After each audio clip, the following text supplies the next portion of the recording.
Welcome to Incredible Lab channel, and in today's video I'm going to show you how to lock Messenger app with fingerprint in your Android phone. Now the first thing you have to do is open up your Messenger app. Now to enable fingerprint lock on the Messenger, you don't have to download any third-party apps. So after open the apps, just tap on this menu icon, then tap on this gear icon to open Messenger settings.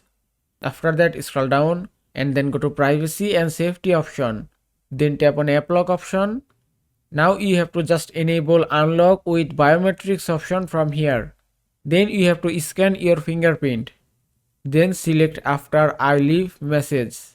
Now close the Messenger app and then open it again. And it's done. You can see fingerprint lock has been enabled successfully on the Messenger. So just scan your fingerprint to unlock Messenger.